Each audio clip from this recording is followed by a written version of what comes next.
Hello, and welcome everyone to today's session on scaling businesses with digital marketing. Today, customers are spending a lot of time on the digital medium. Brands are already upping their stakes on it to connect with their audiences via multiple channels like social media, chat messengers, website, apps, and many more. The idea is simple. Be where the customer is. Because brands have realized that customer is spending its maximum time on the medium and is now leveraging digital for all its primary need, be it shopping, be it entertainment, be it buying groceries, be it education, or anyone. So brands are now using it for both awareness as well as performance marketing. And digital has taken a center stage in their marketing mix. So let us now hear from the brands on how they are scaling their presence on the digital medium to grow their businesses and interact with their target audiences. I now invite my guest for the day. My first guest for the day is Miss Valentina Borges, Head of Marketing, Tirun Travel Marketing. Welcome, Valentina. Thank you. Happy to be here, part of this Yeah. discussion. Thank you, Valentina. Thank you for making it. My next guest for the day is Mr. Devang Mehta, Head of Marketing, Anand Rathi Group. Welcome, Devang. Devang, Thank you so much. Thank you so much for having me in this panel. Thank you so much, Devesh. Thank you. Thank you. My next guest for the day is Mr. Vishal Mangaonkar, Head of Digital Marketing, Noble Hygiene. Welcome, Vishal. Hey, thanks for having me. My next guest for the day is Mr. Ashish Beriwala, Director, SRMB Sweden. Welcome, Ashish. Yeah, thank you so much. Pleasure to be part of the group and really looking forward to learn from everyone. Thank you. Thank you, Ashish. My next guest for the day is Mr. Sangram Mohanty, Managing Director, Advanced Educator Training. Welcome, Sangram. Yeah, thank you, Devesh. It's a good to part of this discussion. I hope we will have good time. Thank you. Thank you for taking out for this, Sangram. And my last guest for the day is Mr. Anki Bhatt, Head of Scale, India GCS Google. Welcome, Anki. Hi, Devesh. Hi, everyone. Very excited to be part of this roundtable. Thank you. Thank you. Thank you, Anki, for making it. So, Devang, I'll go with you first. Investment services, are now being delivered online. Few years ago, this was just like nobody thought that it could be possible. So what are some of the new consumer behavior, habits, trends, when it comes to buying the investment products? So you rightly said, even your subject line very rightly said, consumer habits have changed dramatically. Yes, I agree with you. There has been a literal paradigm shift when it comes to digital adoption. Whether it's a product or it's marketing, everything has literally shifted to digital thanks to pandemic. You rightly said, I'm right now representing BFSI industry. If I further drill down and talk about stock investing as a category, not only the habits of existing customers evolved towards digital, but pandemic has induced a new flow of this new age investors. We can call them new to market investors. The young Gen Z crowd that was already tech savvy and needed no digital adoption. These are the people who already are tech savvy, who entered stock markets recently because of because of the pandemic and because of the boom. You will be amazed to know a few facts that till March 2020, there were 4.9 crore demat accounts. But today, as on today, we are sitting on 10.4 crore demat account. That is the 2 years jump that we've seen when it comes to demat. And these are the most of these new accounts are the new age investors that I'm talking about. The major reason for this is digitization. 2 years back, when you wanted to open an account, you had to sign a 50-pager form, a physical 50-pager form, which needed 25 different places of signatures. Today, you are able to open a demat account in less than 15 minutes. Simply go online, do your IPV, and within 15 minutes, you are already trading. That is what this new age technology has brought to industry. So that is where major change has come to stock investing. Digitization in terms of not only the product, but digitization also in terms of marketing of that particular product. Yeah, I believe it's very interesting because since digital has made it very easy, for new customers who are joining onto this bandwagon of the investments. So when it becomes easier, you have more number of people coming in and joining in. Earlier, it used to be a lot of pen and paper work, a lot of tricky understanding. People would come to your home, get the forms filled. It used to be a pain. Absolutely. Absolutely. So the average time taken to open an account earlier used to be anywhere between a fast company 2 days to a slow company 7 days. Right. Today, most of the companies are opening within 15 minutes. The slowest one is opening in 3-4 hours.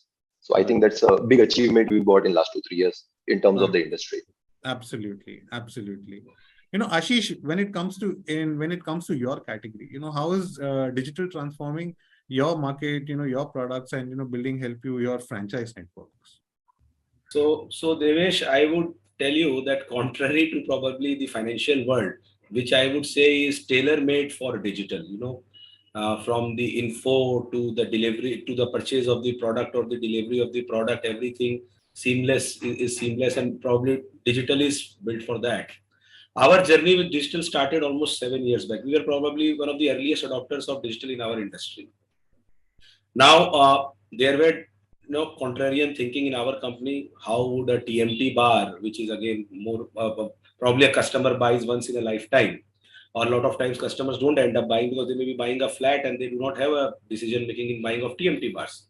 How would digital marketing, aid in that effort, leave alone sales of that effort? So it may, people used to say that digital is nothing but a glorified catalog, a digital version of your maybe a manual catalog. That is where the initiative started in our company. But let me tell you, it has been a good journey, a satisfying journey. Digital, I would say, in our company started with a very in-depth research, persona research of the target segment. So the target segment not only is your end consumer, a contractor or a promoter or a builder, it can also be the influencer. So it can be an architect or a mason or a fabricator, any of these segments.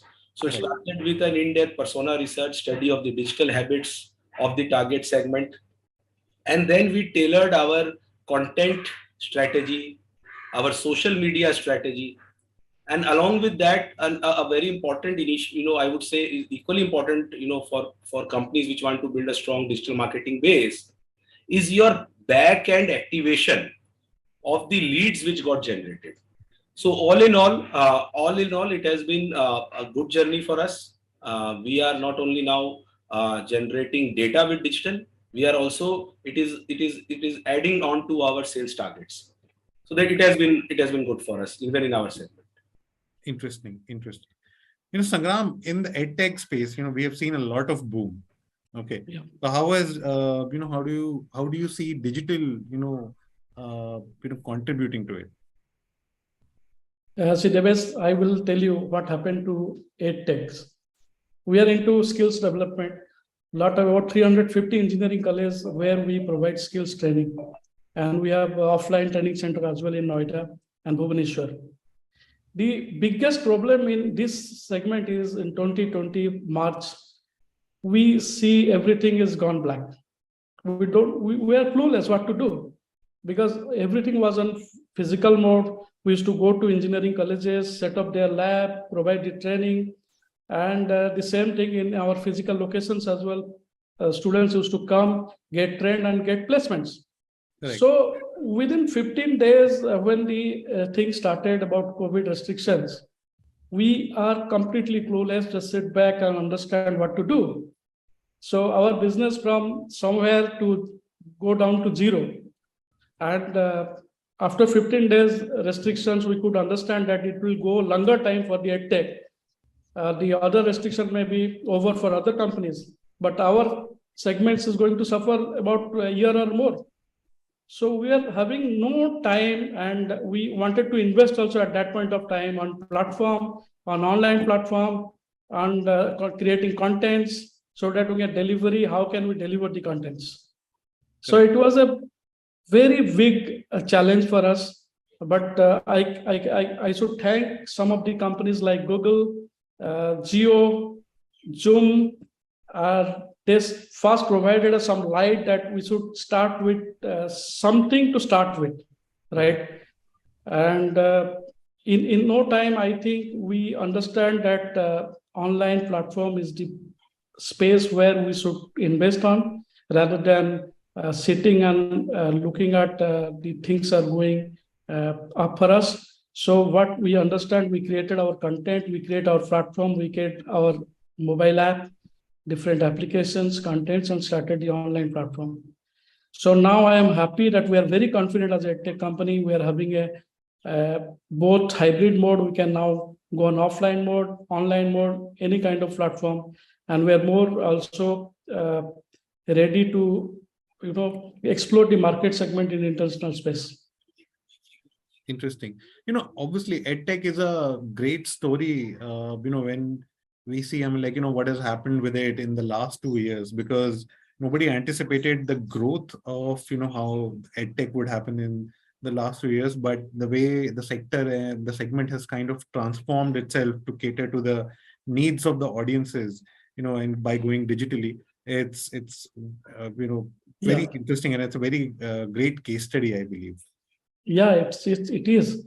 But I can honestly tell you, with all our effort, we could bring about 60% of our customers pre-COVID time to go to online platform.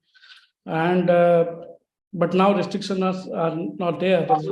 And we are happy that we are more confident to not only target them efficiently and more aggressively. And we have now explored the platform that digitally, which can be helpful to us as well. Interesting. Valentina, in the travel space, digital had anyways, taken off long before. Okay. People were leveraging medium, to plan their travel, to book their tickets, and a lot of digital targeting was also happening in the, in this space. So, how are you seeing, digital medium, a great channel, for you to, curate and, to share those travel experiences with the people and bring them to your platform, to scale it better? Yeah, Devesh, I think the past 2 years, we've all seen this drastic, dramatic change happen across all industries. So there was an unprecedented challenge that posed, across all industries, where I think numbers dropped drastically. So overnight, we had to kind of adapt, and we were forced to relook at our digital strategies. So even though, we at Tyron, of course, always focused on digital as well, the pandemic kind of threw us into that fast forward mode where we kind of looked at all our channels. We looked at how we can optimize, according to what is the need of the hour. Vishal, I'll come to you, as, in your space, how are you, leveraging digital, to connect with your customers, to connect with your partners? How are you using that medium? Right.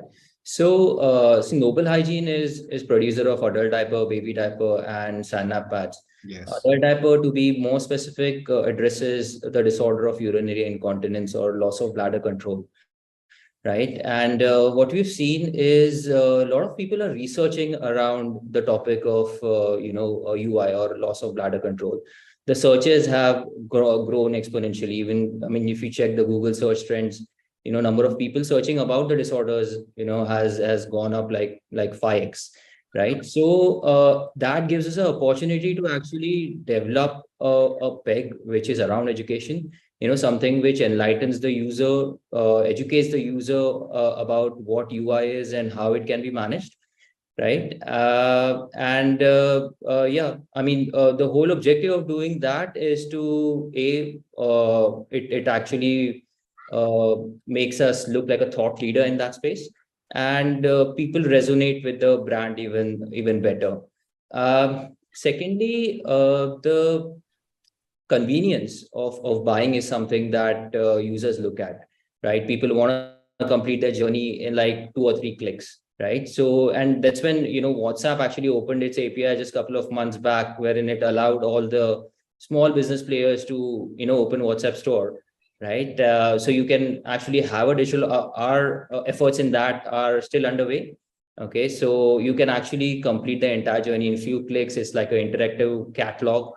Okay, within 3 clicks, you can actually do or finish your purchase. It goes so much far ahead that you can actually talk to a bot saying that just repeat my last purchase. And within seconds, the payment link is there with the customer, and the sale is through. So convenience is something that we are definitely driving. Along with that, creating awareness about the category as a whole, with help of social media is something, that we are driving actively. vernacular content is being picked up by tier 2, tier 3 audience. So driving awareness from social media is something that we are doing actively as well. So how are you targeting your customers, by using digital marketing, digital as Right. So Google is helping us a lot in that case. So Google already has cohorts. Okay. So you can actually define a custom audience. You can actually check what people are searching for, and you can target those people accordingly. But I don't know how long will that stay, because the privacy policies have not kicked in India yet. Right. Of late, Safari and Firefox prohibited those third-party cookies, and result of that on the campaigns, I mean, everybody knows, I mean, the CPLs have gone up, number of conversions have gone down.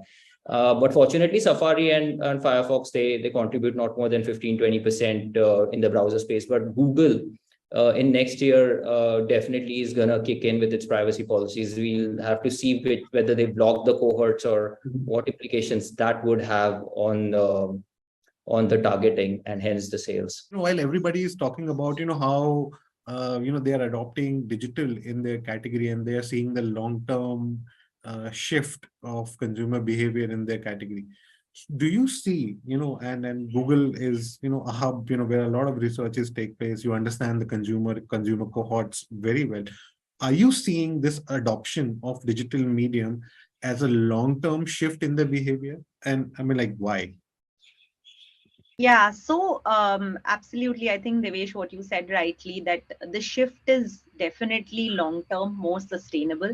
Today, we have close to almost 700 million internet users, right, in the country. This is more than half of our population is today on the internet. And a lot of new users during the pandemic actually came online. And now they have grown comfortable with the digital world, that they are in fact choosing to stay online even as the world opens up. Our data point actually says that 65% of Indian shoppers going online to buy a product they previously bought in store, right? So whether this is long term, let's just say that digitization is different for different businesses. And for this, we actually at Google classified various categories into shocks, sticky, and potentially shock, sticky, and categories.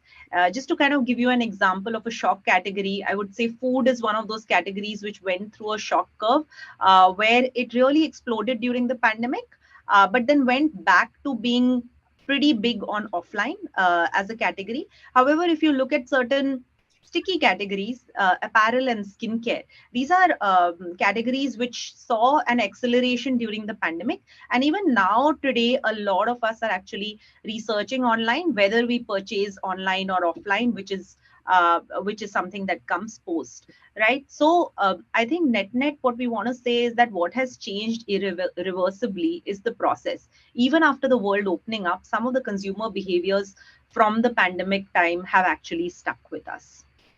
No, absolutely.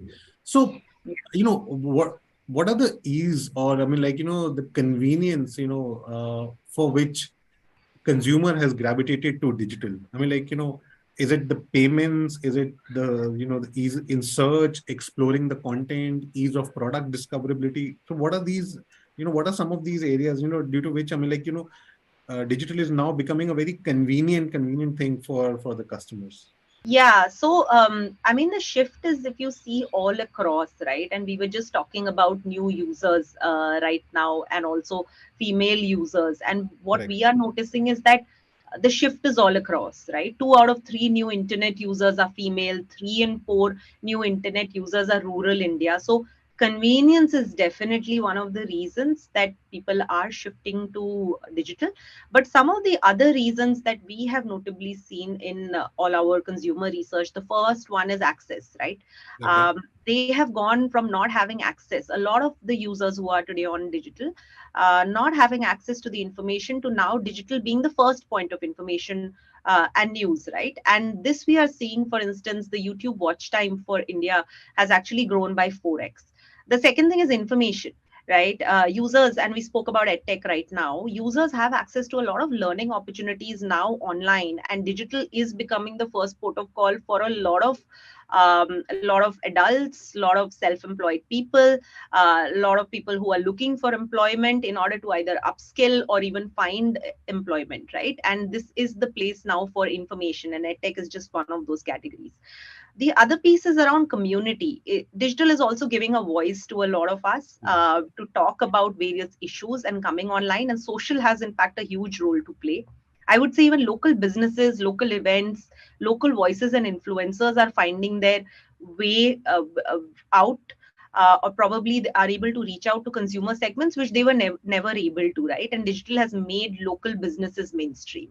And finally, I think digital is also breaking barriers when it comes to language. And as Google, we see that with 58% increase of queries on stuff like stories in Tamil, news in Hindi, and such trends, right?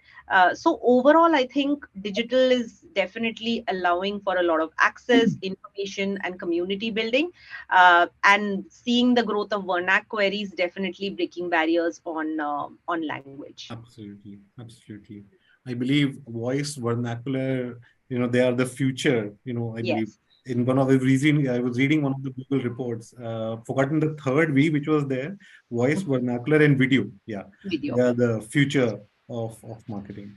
Ashish, coming to you, as a manufacturer, how do you see digital marketing, aligning with your business objectives? Is it to establish connect with your partners or building a direct to consumer brand? How are you seeing this? So I would say that digital connect today is 360 degrees.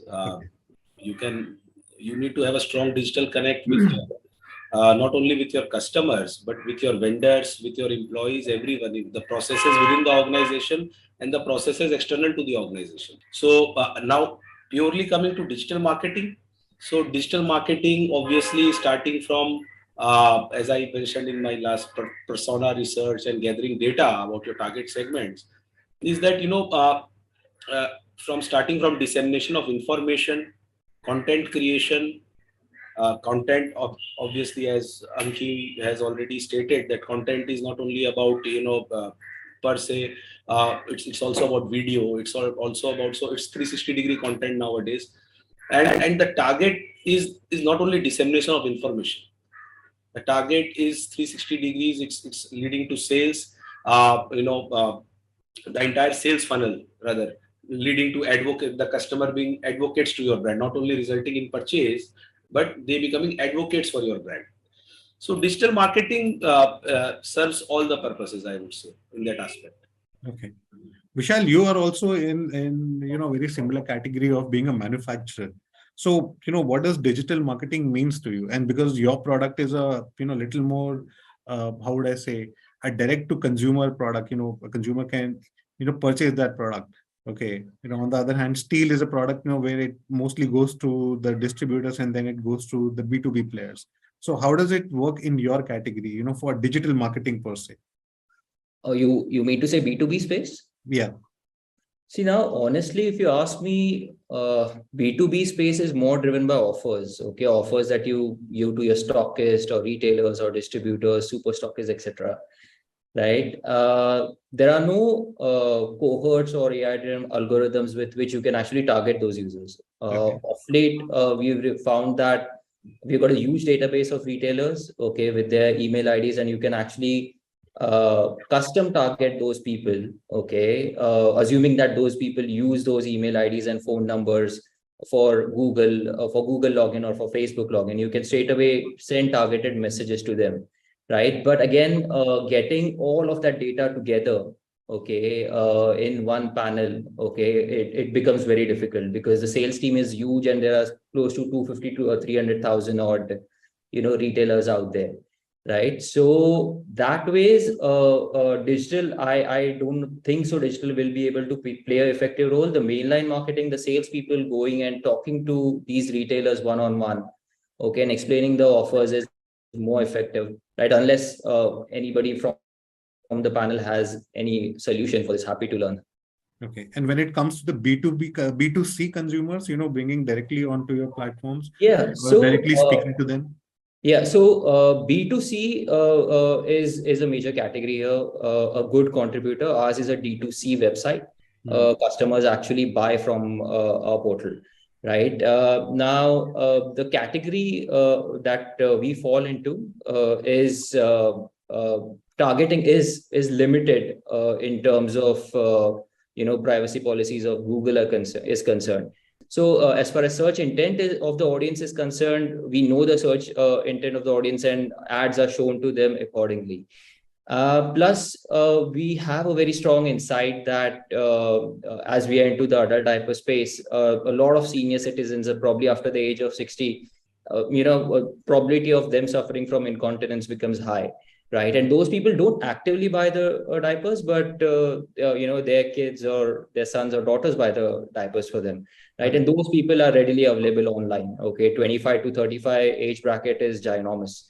Right. So reaching out to them via various means, social media or Google or any of the other platforms is a breeze.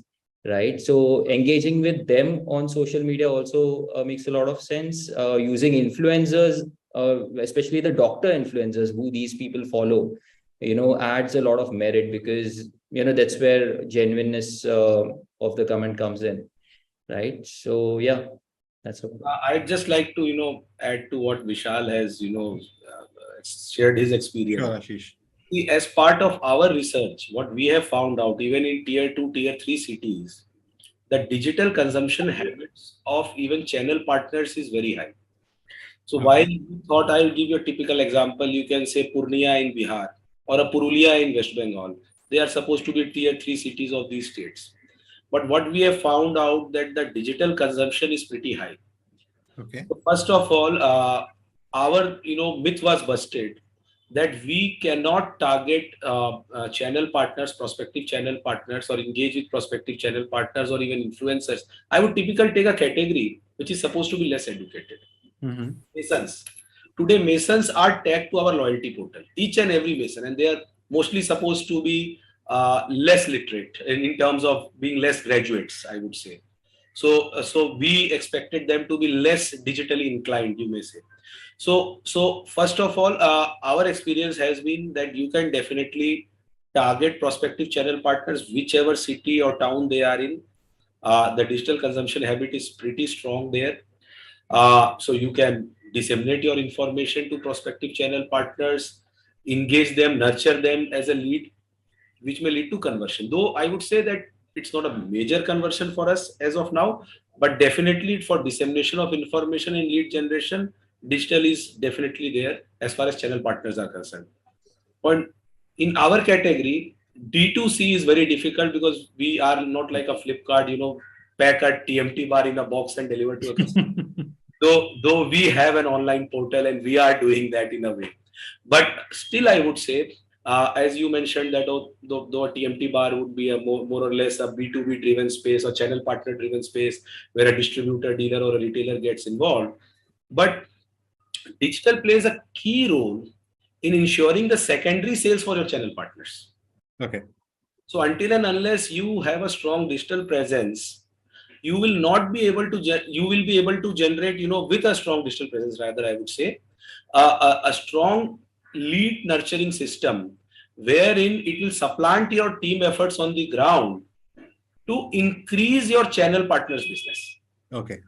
So maybe it's not a D2C sale, but digital definitely aids in that effort, acts as a catalyst to grow their business.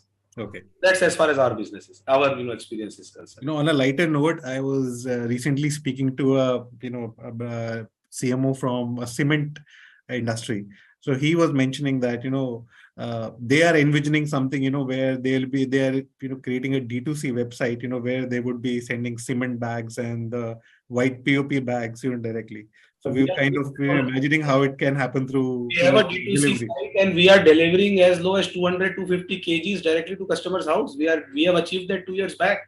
We are taking orders directly and delivering it to customers. Superb. So we have been able to crack that code as far as SRMB is concerned. Interesting. Now, Valentina, coming to you now. Okay.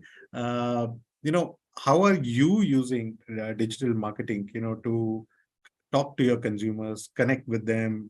Are you using it for awareness, educating them, talking about, different different packages, or you're bringing them to a website, lead generating? What's the play here? So the play largely begins with the entire awareness generation, of course, because our segment is very niche. Even within the travel and tourism category, cruising is a very niche category. So first of all, increasing awareness about it, because generally people tend to think of river cruises when it comes to cruising. Most of our cruises kind of ply from outside of India. Our ports are outside of India, with Singapore being the most popular destination.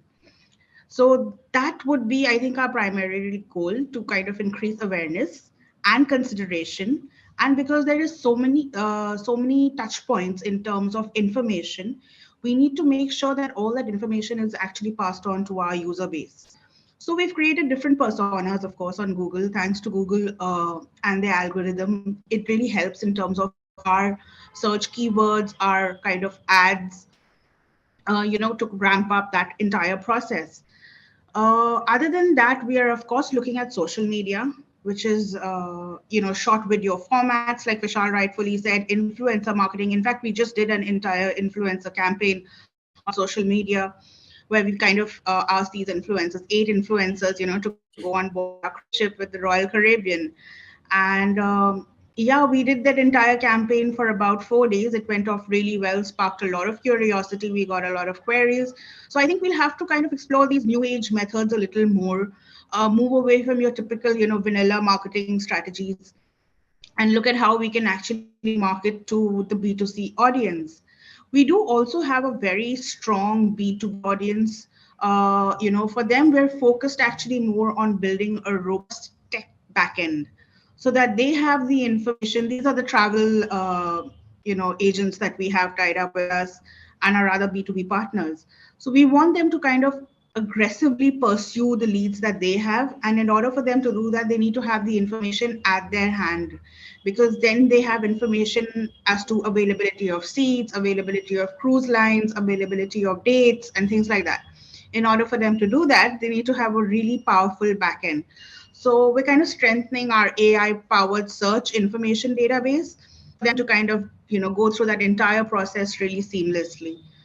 So I think, yeah, the overall approach would be to look at more non-traditional ways, while of course we are focused on traditional ways as well, but to kind of refocus our energy and spending towards all of that.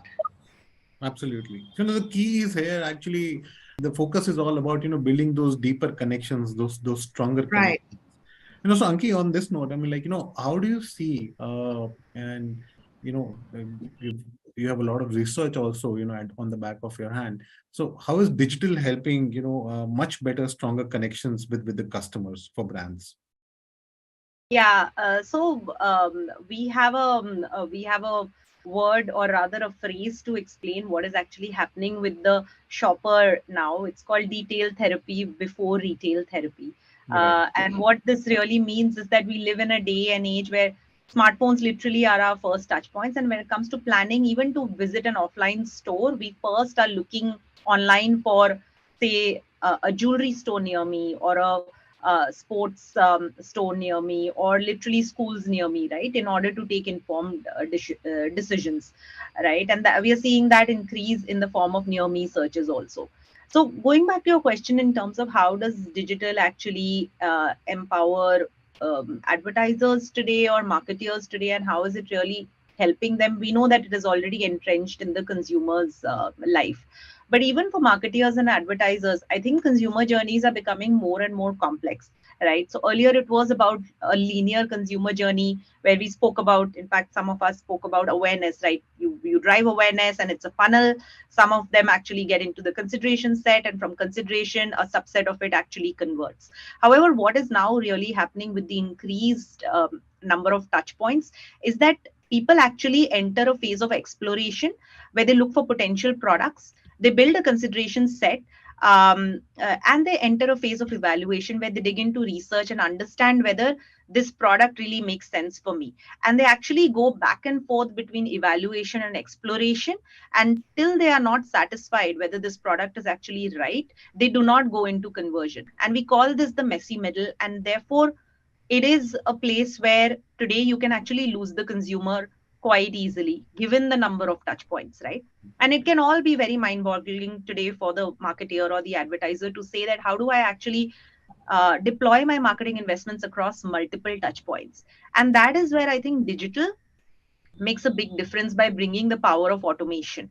And it makes it very simple for the marketer, which is give a clear goal to the system, and give a great creative asset, and then just let the machine kind of learn through its own intelligence to find the right customer for you who is in that right phase of consideration or intent and is likely to actually convert, right? And we have some great examples with customers, even in very offline categories like real estate. For example, with Rustamji, a leading real estate developer who used Google Smart Bidding technology to maximize conversions and got almost 140% higher conversions by the end of it. And many such examples of categories which are highly offline, where today automation has actually worked for such advertisers and marketeers to actually bring back the bang for their buck. Yeah, so I think that's just one example in which digital actually is helping marketers and advertisers, but it can go all the way up to giving you insights which can help you determine your product line, the next store location where you want to open the next store, and insights like the next merchandise or the spring collection that you want to launch, right? So lots of insights apart from obviously the power of automation that digital has to offer. Interesting. You mentioned about the investments part, and I believe most of the brands are now upping their investments on the digital medium, considering the number of channels, through which customers are now interacting with brands, and how these channels can help actually into lead conversions and sales. So Sangram and Devang, I have this question to you. Previously, the entire marketing budget was going to the digital on the traditional side. Okay. But with digital now there, and, it's demanding for heavier investments. And as all the marketers, as you guys are seeing a lot of interesting results. So how are you distributing your marketing budgets between digital and traditional medium now? Devang, I'll go with you first. Sure. So, Devesh, exactly 2 years back, our spending ratio was 80-20. Okay. With 80% going to traditional and 20% going to digital, as simple as that. Correct. Today, we are at 40-60 with our efforts in last 2 years. Today, we are at 40-60, where 40% is going to traditional and 60% is going to digital. And now what we plan in next coming 2 years is to be 10-90. That means in next 2 years, I don't want my brand to spend anything more than 10% on traditional. I want everything to go 90% to go to my digital budget. So I feel digital marketing is helping businesses get relevant customers at lower costs with full control of the funnel and the user journey. So digital marketing today is in a very dominating position. It will continue on doing this. What I am doing with my brand and my budgets is what I see in my peers also when it comes to BFSI industry. So I think this is where the trend is. People are shifting from traditional to digital due to major advantages that we've not discussed yet. But the major advantages, it's the biggest advantage we have is data. Digital is able to give me the kind of data that I need, the insights, which traditional was not able to give. For example, on TV, if I need some kind of data, I get BARC data. I am not very convinced with the BARC data. How many people were viewing a particular show at a particular point of time? Whereas when it comes to digital, I have absolutely every detail that I need in front of me. Second, it is giving me the option to target. When I go on a TV or radio, am I able to target? I see, okay, this show is relevant to this kind of people. So maybe this kind of people are listening to it. But no, on digital, I know this is where my audience is at this point of time, and this is what he must be doing. And that is when I can show my ad to him. So targeting, very relevant. Third is digital is helping me personalize my communication, which TV and other traditional media are not able to do it. For example, I want to show a Hindi ad in North. I want to show a Marathi ad in Maharashtra. I want to show a Tamil ad in South. Am I able to do that on TV? It's very difficult. If you go to other programmatic levels and local channels, maybe you can. But today, digital helps you do this. Digital is helping me personalize my communication in terms of gender, in terms of language, in terms of anything else which I want. So yeah, digital, my budget has shifted from 80-20 to in next 2 years, you'll be seeing 10-9. That is where we headed. This is so encouraging to hear, Devang, because, a few years back when I used to interact with chief digital officers and the chief digital officers both in agencies as well as the brands, and they used to tell me of the conversations where marketer would say that, yeah, I'll keep approximately 1 or 2% budget for the digital medium. Rest, Yeah. let's put it everything on the traditional because that kind of gives the result. And they used to Yeah. share all those same points, in their presentations, which you just mentioned now. So it's, Right. very interesting. Mr. Gram, what's your thought, on how are you distributing your budgets between digital and traditional now? Yeah, I agree with Debang. You see, 10 years back, we used to spend about 90% on traditional things and only 10% on creating our website and all these things. We never used digital platform as a convenient platform for Edtech that 10 years back. But if you see what exactly our customer wants to locate us, they want to engage with us, they want to compare our services to other services, they want to see the reviews, and they also wanted to take a decision based on these 4 factors. So if these 4 factors is given, digital platform is given very effectively. If you see, they can go to see the reviews of the any kind of tech company. They can engage with digital platform. They can also see our videos. They can see our contents. They can locate our stores wherever our institute. They can conveniently see what is the distance they can travel, which is the nearest one. So virtually 99% decision has been taken on digital platform, and they only visit us to take a final purchase. So when 99% is happening on digital platform, so obviously we wanted to spend more on digital platform. But only worry is that as lot of people, lot of companies, consumer are using digital platform, the cost of engaging in digital platform is going high, right? That is one worry which is coming out, because previously it was 5% of our revenue. Now it is gone up to 7.5%. Maybe in next 1 year, it will go to 10+% of our revenue that we plan for a year. So this is where we need to very effectively use professionals to see how efficiently we can use our digital platform so that the cost can be reduced. So I also, this is not our only responsibility. We want also the partner like Google and other digital platform also come out with some kind of educational program, some kind of e-learning program for these small business owners, so that they can also, very conversant with the things, and they cannot, trust a company or service provider who are engaged for a digital marketing, right? So this is very important. We get some kind of quotes from Google and other digital companies so that we make our investment properly. Interesting. Along with digital, like Devang mentioned that, it gives you a lot of transparency in understanding, where your ad dollars are spent, and, you can see, how it's yielding you results. So Valentina and Vishal, I have this question for you. How are you measuring your, spends and your, return on investments on the digital medium? Valentina, I'll go with you first. Sure. Yeah, so I think at the end of the day, it's about, did the campaign move your product or your service offering? Your sales, did it go up? While Devang rightfully said, with traditional methods, it's very difficult to measure your ROI. But with the digital campaign that you're running or a digital asset that you're running, it's very easy to kind of calculate quickly your cost per click, your conversion, your acquisition. So these are things that you can actually measure and bring back home and, kind of reevaluate and see where your traffic is most concentrated on, the particular user persona that you're targeting is most concentrated on. And in order for us to do that, I think analytics and data science is a huge tool that we can actually use right now.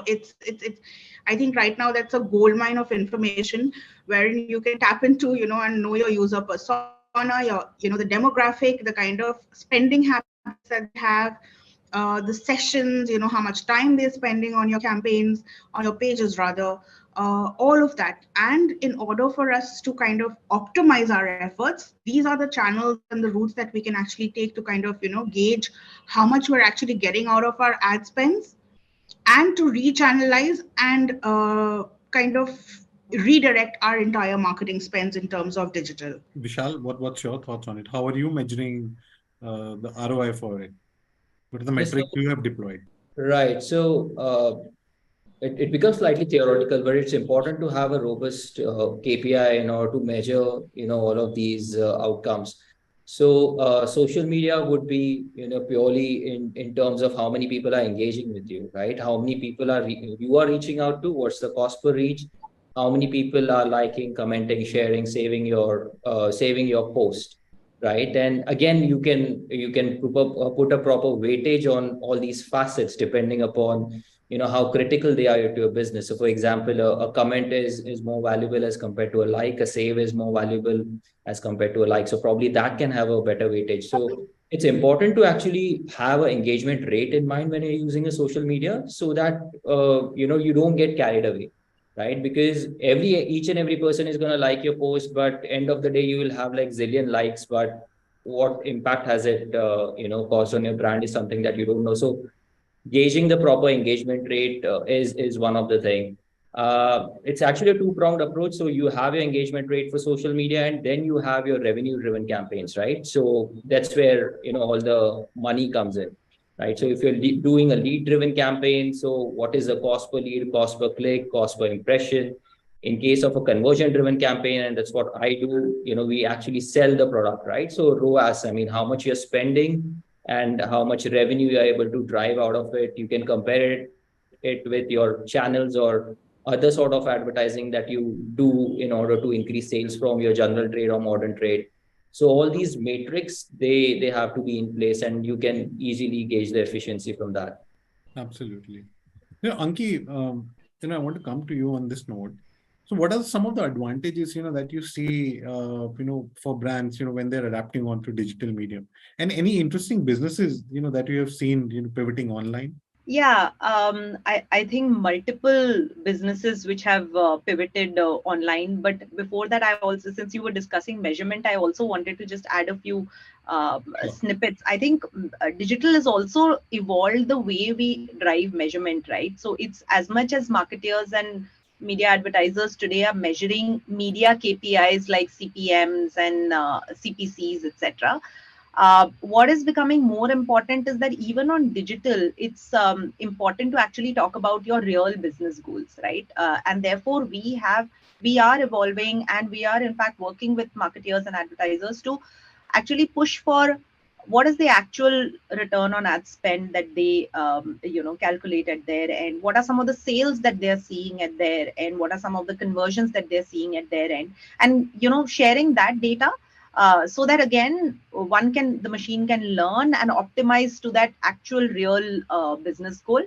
What we are also working with marketeers is to see how do we allow time for campaigns to scale, and also recommending something like a one unified way of measurement, which is not to actually have a siloed form of measurement across, say, social media, across Google as a platform, across say marketplaces as a platform, but to look at all channels and platforms in totality. And there are multiple tools and third-party tools by which you can actually look at your measurement across all these Great. platforms to calculate the ROI per se, right? So I think that's basically some of the golden rules of measurement when it comes to digital, which is to give high quality goals, allow for allow for campaign time to scale up, give great creative assets. We spoke about personalization, and digital actually allows you to give personalized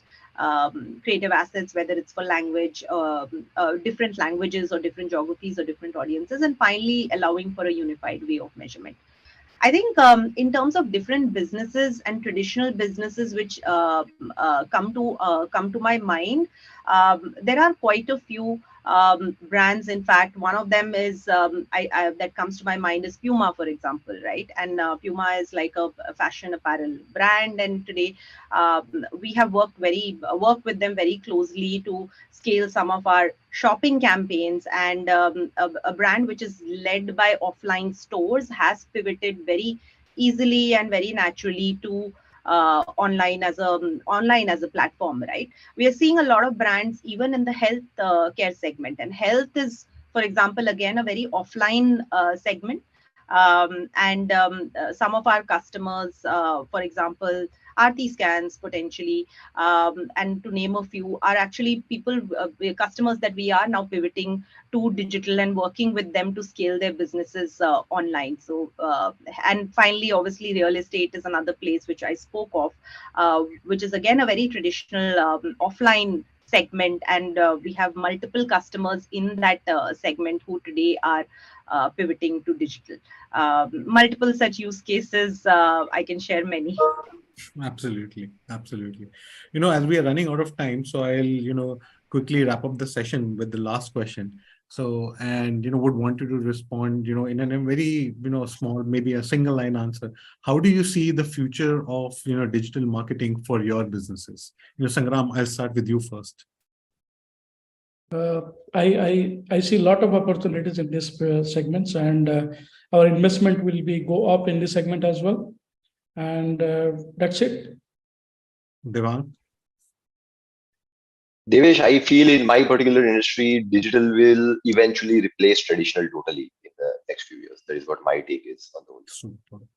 Vishal? I guess automation and bots. Ashish?